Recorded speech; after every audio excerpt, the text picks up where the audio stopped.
Hey everyone, it's Mike Andes, and you're listening to the Business Bootcamp podcast. Today we're going to be talking about how you can create your marketing mix using the 5 Ps. Now, spoiler alert, and that is that if I look back on my MBA and the education that I got from business school, this is the one thing that actually stood out to me and I learned the most, and probably was 80% of the learning in about 2% of the time. So I want to share some of those things today, what the 5 Ps of your marketing mix need to be in order to create a successful marketing strategy. Before we get into today's show though, a big thank you to today's sponsor, which is Gusto. If you haven't already, go to gusto.com/bootcamp. When you go there, they're going to give you a free 90-day trial of their software. And just recently, we had the PPP program, the EIDL program, and other programs revolving around making sure that your employees got paid. One of the biggest reasons why people did not get paid and did not get the money in time was because they did not have their documentation ready to go. And the reason they didn't have their documentation ready to go is because they didn't use something like Gusto that kept track of everything and they could quickly get reports from. So make sure you go to gusto.com, try out. It's completely free for 90 days, and then it's one of the cheapest products on the market with the best service after that goes on. So check it out today. Go to gusto.com/bootcamp. So today we're talking about the 5 Ps and how they can come together to make a really good marketing strategy. Using the 5 Ps is what's called your marketing mix. Now today might seem a little more theoretical, and usually I'm a little bit more practical in terms of what the applications of this business education is. But today I'm going to go a little more theoretical because it really does span every single industry. And I'm going to go over some of the implications of what it means for your small business. And you're going to see certain areas that you can improve on and certain areas you never thought of as marketing that you can actually take advantage of. First off, let's go over what the 5 Ps are. Number 1 is product. Number 2 is price. Number 3 is promotion. Number 4 is place. And number 5 is people. We're going to look at each one of the 5 Ps and see where you can improve and look at successful businesses in each of those categories and where we can learn from them. Now, you're going to find that there's going to be certain parts of the 5 Ps that you're really strong at, and other pieces you can see a lot of room for improvement. And so I want to adjust your mindset to even look outside of your industry and your category, your product, your service, and really getting to think about marketing from a much more macro level, looking at other industries and the theory of marketing, so that way you can really begin to think creatively about your industry and looking at it from a different angle. So number 1, the first P of the 5 Ps is product. And your product usually is going to be determined by the physical appearance of your product. Does it look nice? For example, if we were trying to sell cars, the product is very important. How powerful is the product? What does the colors and the aesthetics of that vehicle look like? Is the leather plush? What is the appearance and the structure actually? What is the product? What is its value to the customer? Now, if we look at a car in this example, the warranty is actually another part of the marketing mix because it is part of the product and you're putting a warranty on the product. That's value to the customer. And therefore, that's part of the first P, product. If you look at dealerships, like in our example of vehicles, they brag about all those elements of the product, whether it be its appearance, and they make it look sexy and make it look really good looking and strong and powerful. They also advertise, they also market about their warranty, about the product. The quality of a product is also very integral to that first P, the product. We're talking about the product, we're talking about marketing the product element of your business, and if we're looking at a vehicle, we've talked about the vehicle itself. And now we're also looking at the quality, like what's the quality of the materials? What is it made out of? This is where you start looking at the Ford versus GM truck commercials, and they show quality of build. Another part that falls into the product part of your marketing mix is the packaging. And this is not another P, but it's part of the product category, and that is, how do you package your product? The last thing that the product element of your marketing mix is going to include is just the functionality. Like, it does something for you. Again, this is all just the first P of the 5 Ps. But when we talk about the product, the functionality, like what does it do for you? Like my cell phone, it allows me to make calls. It allows me to send emails and contact people. That's the functionality element of the marketing mix around the product. Now, when I think about a company that really focuses on the product, I think about companies like Volvo. Volvo, when they put an ad out and they're marketing, they talk a lot about their product, the integrity, the quality. They talk about the safety of their product, all about the build and the warranty behind the product. It's very much built their marketing around the product itself, talking about safety and the horsepower and the structural design and integrity, all centered around the first P of the 5 Ps. Now let's talk about the second P, which a lot of us get wrapped up in, and that is price. When I think about the P for price, I think about Walmart. Everyday low prices. That's their mantra, and it's all revolving around this element of the marketing mix, which is price.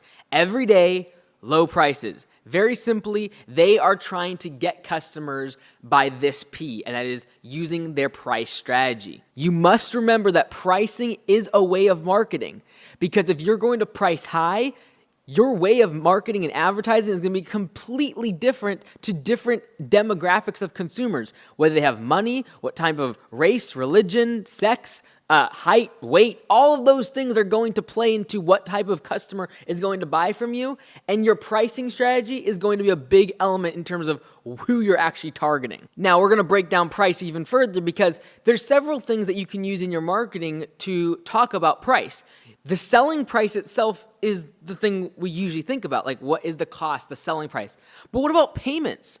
Like this is why the auto industry has done so well before this whole coronavirus, but the reason they were doing so well is because they did leasing and they did financing in-house.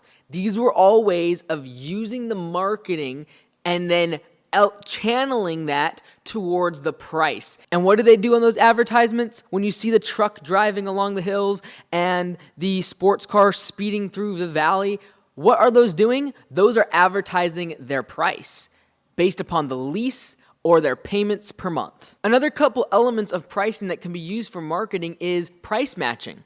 You see this at Best Buy. You see there's a lot of retailers that are willing to match prices from online retailers because they're trying to save the business of the consumer, and they want to give the reassurance to the consumer that they are getting the bottom price and they're willing to do a price match. The terms of credit are also another way that you can market to the consumer using price. Because some people, they're not really caring about the payments or even the selling price. They care about the fact that they have bad credit and they need really good terms, or they want terms that don't allow for interest to be paid for 3 years on their loan. These are all things you need to be thinking about when you talk about the pricing strategy of your business because it directly correlates to your marketing mix. Another popular element of the marketing mix is the third P, which is promotion. And this has a lot to do with advertising and what we traditionally think of as marketing, Super Bowl commercials, billboards, all of those ads fall under promotion in the marketing mix. Now, let's talk about a couple elements of promotion that you might not have thought about before, though. In your marketing mix, using promotions, sponsorships is another way to reach your customer and do marketing. You might sponsor a local high school team or a sports team or a choir or some sort of local event in your marketplace,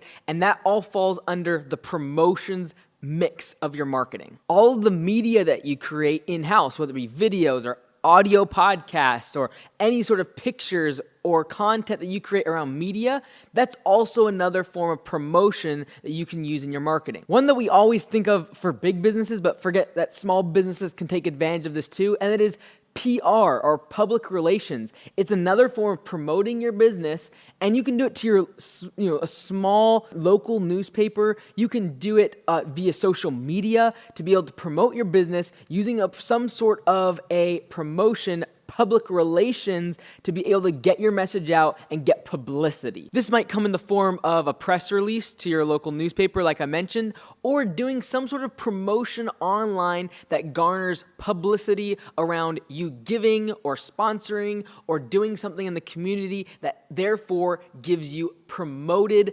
activity online. The fourth P is place. You might have heard time and time again in the restaurant industry that it's all about your location, your location, your location. There's three things you must have for a good restaurant. That's your location, your location, your location. That falls under the place category of the 5 Ps. Now, place has a lot to do with where you're located because it has a lot to do with logistics. And if you are somewhere in the supply chain, where your demographic, where are your target customers? Are they close to you? Where your store or location is? The place that you choose to do business in is also going to affect your distribution channels. So your vendors, your suppliers, and how your supply chain leads to you is going to be really governed by where you're located. Now, the fifth and final P is people. This has a lot to do with customer service and really who is on your team and who are you hiring? What do they look like? How do they treat the customers?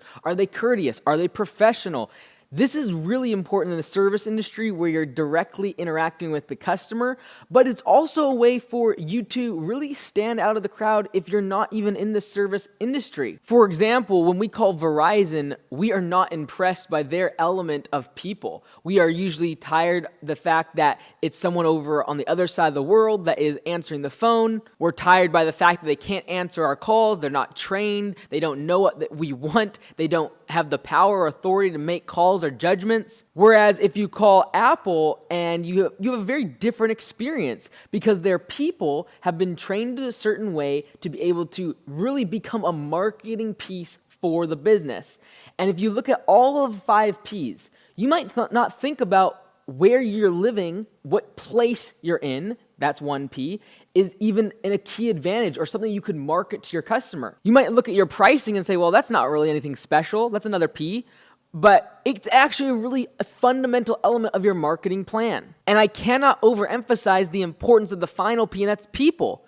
How do your people react to the customers? How do they treat them? Do they even care? Are they professional? What do they look like? Are they sloppy? The attitude that your people have is usually directly correlated with you as the owner. And so all 5 of these Ps, a lot of times you're going to have certain parts that you're stronger in, certain parts that you're weaker in. This fifth and final piece is one that is going to definitely allow you to create a lot of customer goodwill when people call your company, when they walk into your store, when they get your product, when they actually interact one-on-one or over the phone or in person with your people. What's that marketing message giving? Because I promise you, they're getting either a positive, negative, or indifferent feeling towards your business when they interact with your people. And again, all businesses have their strengths and their weaknesses in all elements of the 5 Ps. For example, when we think about customer service, you might think about great companies like Zappos that have, you call and they just have incredible customer service and their people are amazing,